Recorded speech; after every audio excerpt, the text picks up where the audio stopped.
আসসালামু আলাইকুম রহমতুল্লাহ। আমি রুহুল আমিন।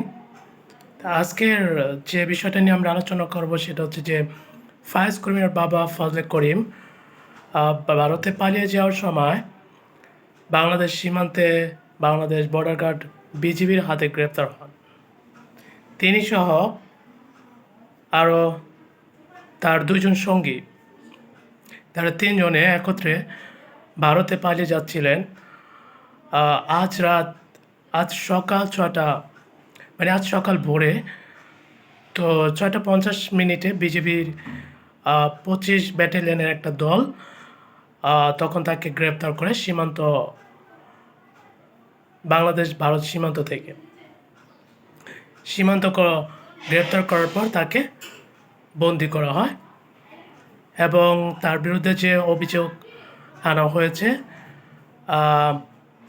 চট্টগ্রামের সাবেক চেয়ারম্যান সিরাজউদ্দৌলা তিনি তার বিরুদ্ধে অভিযোগ করছেন এবং ১৯ আগস্ট তার বিরুদ্ধে একটা মামলা করা হয়।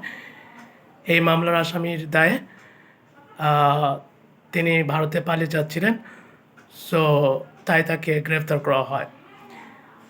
ওই চেয়ারম্যান দাবি করেন যে তাকে অপহরণের মিথ্যা মামলা এবং অস্ত্র মামলায় তাকে ফাঁসানো হয়। তা সেই সূত্র ধরে তিনি তার বিরুদ্ধে মামলা করছেন, এই জন্য তাকে গ্রেফতার করেছে। আমরা জানি যে ফায়েজ করিম তিনি একজন সমাজসেবক। আমরা সোশ্যাল মিডিয়া এবং ইউটিউবে তার বিভিন্ন সামাজিক কাজকর্ম দেখে থাকি। যখন ওই চট্টগ্রামের রাউজানে কোনো অন্যায়, অত্যাচার বা অবিচার হয়, তখনই তিনি সেখানে ন্যায় বিচার পাওয়ার জন্য কাজ করে যান।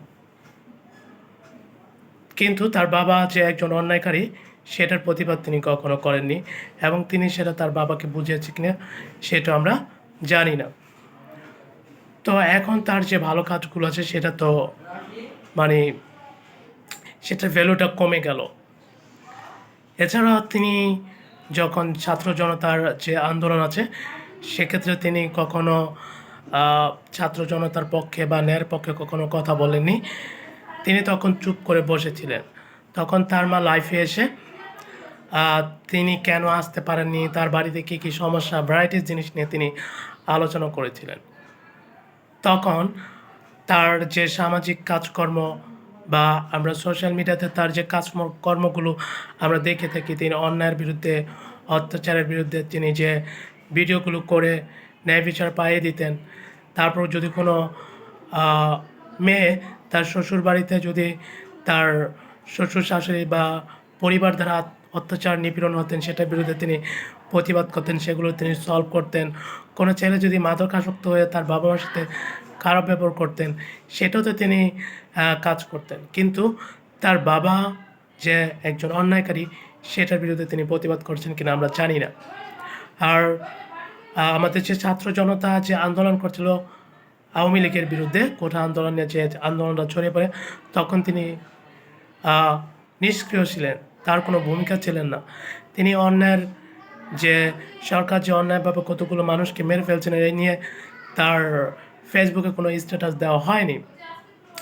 কাজে তার যে কাজকর্মগুলো, তার যে সোশ্যাল মিডিয়ার যে অ্যাক্টিভিটিগুলো, সেগুলো অবশ্যই প্রশ্নবিদ্ধ হয়। এখন তার বাবা যে হত্যা মামলায় গ্রেপ্তার হচ্ছেন, এই নিয়ে তিনি আবার নতুন করে আলোচনা সমালোচনার মুখোমুখি হচ্ছেন। তো বুঝতেই পারতেছেন, যদি যে হোক যদি ভালো কাজ করতে চায় বা কোনো অন্যায়, অত্যাচার, নিপীড়ন, স্বৈরাচারের বিরুদ্ধে যদি প্রতিবাদ করতে চায়, সেটা তার নিজের ঘর থেকে শুরু করা উচিত। নিজের ঘর আগে ঠিক করতে হবে, তারপরে তার আশেপাশের মানুষজন, তারপর তার সোসাইটি, তারপর তার পুরো এলাকা, তারপর সে ওয়ার্ল্ড কান্ট্রিতে কাজ করতে পারে। কিন্তু সেটা যদি না করে সে অন্যায় করতেছে, অবিচার করতেছে, সেটা নিয়ে যখন সে কথা বলে, তার পরিবারে যদি অন্যায় অত্যাচারের বিরুদ্ধে কথা না বলে, তখন সেটা অবশ্যই প্রশ্নবিদ্ধ হবে। যাক, এটা একটা ভালো খবর যে যারা অন্যায় করছে তারা ডে বাই ডে গ্রেপ্তার হচ্ছে। তো একটা কথা আছে যে কর্মের ফল তোমাকে ভোগ করতে হবে, যেমন কর্ম তেমন ফল। সো তার ক্ষেত্রে সেই কথাটাই প্রযোজ্য। তো আজ এই পর্যন্ত, ভালো থাকবেন, কথা হবে অন্য কোনো ভিডিওতে। আসসালামু আলাইকুম।